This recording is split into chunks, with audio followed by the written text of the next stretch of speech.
ইউনিয়নের ৭ নং ওয়ার্ডে আজকে কামালপুর গ্রামে নির্বাচনী পথসভায় উপস্থিত সভাপতি আমার সামনে আমার সাথে বিএনপি শীর্ষ নেতৃবৃন্দ, অঙ্গ সহযোগী সংগঠনের নেতৃবৃন্দ, আমার সামনে বরিষ্ঠ এই এলাকা আমার প্রিয় ভাই ও বোনেরা, আগামী 12 ফেব্রুয়ারি নির্বাচনের জন্যই তো আজকে আপনারা রাত্রে কষ্ট করে এই সভার আয়োজন করছেন, তাই না? আমরা আরেক কয়েকটি কর্মসূচি নির্বাচন শেষের দিকে তো, আর এই সভাটি তো আমাদের একেবারে টাইম দেওয়া ছিল না। আমরা প্রতিদিন দুটি জনসভা করেছি, আজকে সেটা শেষ দিন।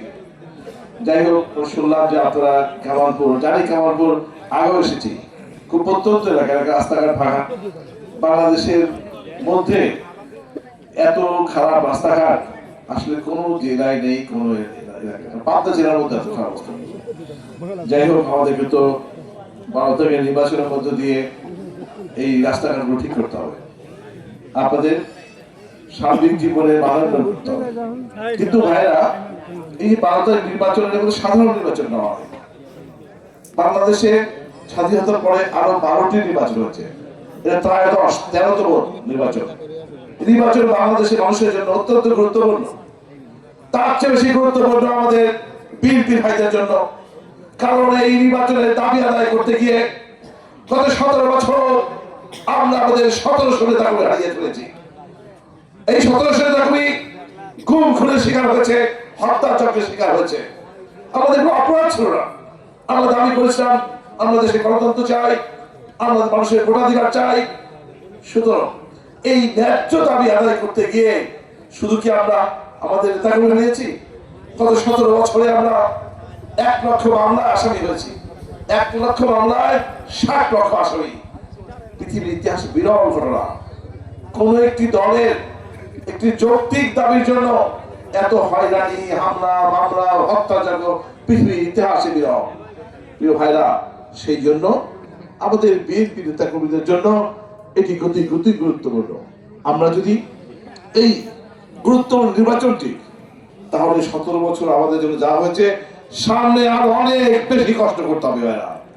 কারণ গত 17 বছরে দলটি আমাদের অত্যাচার করেছে, আর এবার যারা একেবারে সবল পেতে আছে একটি সংগঠন, যাদের জন্ম মিথ্যাচারের মধ্য দিয়ে, যারা জীবনে কোনোদিন গণতন্ত্রের পক্ষে ছিল না, যে দলটি আমাদের স্থান 1947 সালে পাকিস্তান বিভাগ চায়নি, 1971 সালে আমাদের প্রিয় বাংলাদেশকে যায়নি।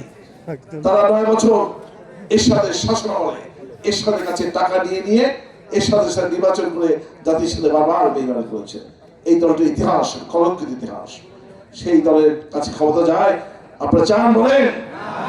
প্রিয় ভাইরা, আমাদেরকে সতর্ক থাকতে হবে, কোনোভাবে যেন আমাদের সেই কাঙ্ক্ষিত গণতন্ত্র, ভোটাধিকার কোনোভাবে যেন আমাদের হরণ করতে না পারে। প্রিয় ভাইরা, এই 17 বছর শুধু আমাদের মামলা হয়েছে, আমাদের প্রিয় নেত্রীকে কত কষ্ট করতে হয়েছে। 70-80 বছরের বৃদ্ধ মহিলা, যার একটি এক সময় সাজানো বাগানের মতো সংসার ছিল, তার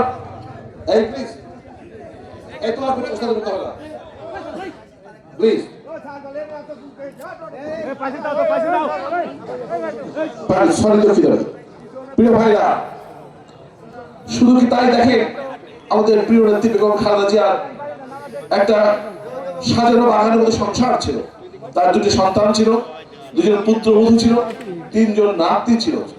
সুখে দুঃখে সে বাংলাদেশে থাকতো, রাষ্ট্র পরিচালনা করেছে, কোন সময় বিরোধী দল হয়ে গেছে, হয়রানি শিখেছে, মামলা শিখে হচ্ছে, এটা রাজনীতি যদি করেন উনি, এটা ছিল। কিন্তু গত 17 বছর তার জীবন থেকে সমস্ত সুখ কেড়ে নেওয়া হয়েছে। ওয়ারের সরকার ক্যান্টনমেন্টের মধ্যে তার 2 সন্তান তালিকার কোকলকে ঝুলিয়ে ফেলেছে, উল্টা করে তাকে বেদম প্রহার করা হচ্ছে। তার মাকে বেগম খালেদা জিয়াকে সেই পিটানোর ছবি দেখানো হয়েছে।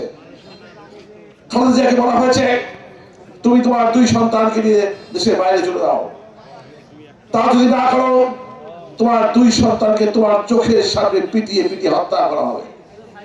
বেগম খালেদা জিয়া এমন এক মা, তিনি উত্তর দিয়েছেন, তোমরা হয়তো পিটিয়ে আমার 2 সন্তানকে মেরে ফেলতে পারবা, কিন্তু সারা বাংলাদেশে আমার যে কোটি কোটি সন্তান নিশ্চয়ই তাদেরকে পিটিয়ে মেরে হত্যা করতে পারবো না।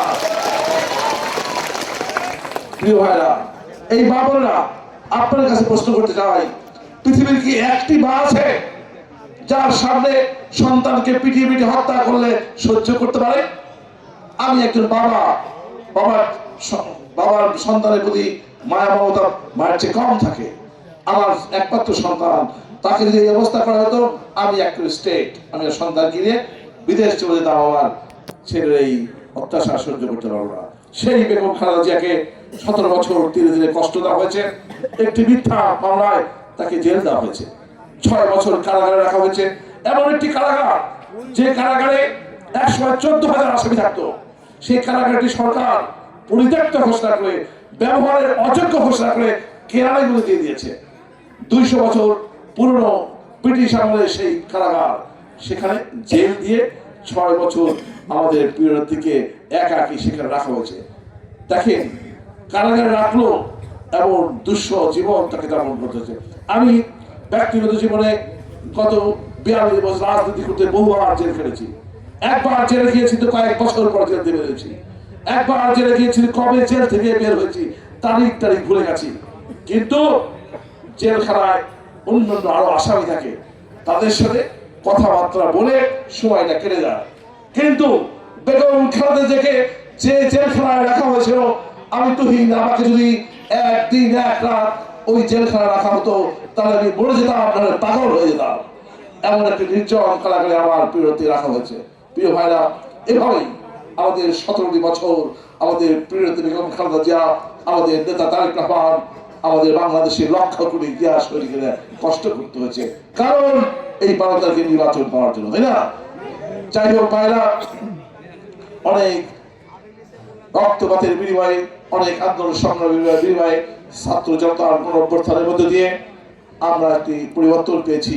দেশের প্রধানমন্ত্রী পালিয়ে গেছে, মন্ত্রিসভার সদস্যরা পালিয়ে গেছেন, সংসদ সদস্যরা পালিয়ে গেছেন, দলের আওয়ামী লীগের শীর্ষ নেতৃত্ব পালিয়ে গেছে, এমনকি বাইতুল মোকাররমের খতিবও পালিয়ে গেছে তাদের পাপের কারণে, অন্যায়ের কারণে। এই পরিবর্তনের পরে দেশের রাষ্ট্রপতি আমাদের প্রিয় নেতা তারেক রহমানকে লন্ডনে ফোন করেছিলেন, বলেছিলেন আপনি দেশে চলে আসেন, আপনাকে এক অধ্যাদেশের মাধ্যমে সমস্ত মামলা তুলে নেওয়া হবে। আমাদের প্রিয় নেতা রাজি হননি। উনি বলেছেন আমি কোর্টের মাধ্যমে প্রমাণ করতে চাই নির্দোষ। 1 বছর তিনি কষ্ট করে কোর্টে মামলা চালিয়ে নির্দোষ প্রমাণিত হয়েছে। প্রিয় ভাইরা, যেদিন পরিবর্তন হলো, মাত্র 2-3 দিনের মাথায় আমাদের নেতা তারেক রহমান বলে, এখন যদি নির্বাচন হয়, বাংলাদেশের সবচেয়ে জনপ্রিয়, সবচেয়ে বড় দল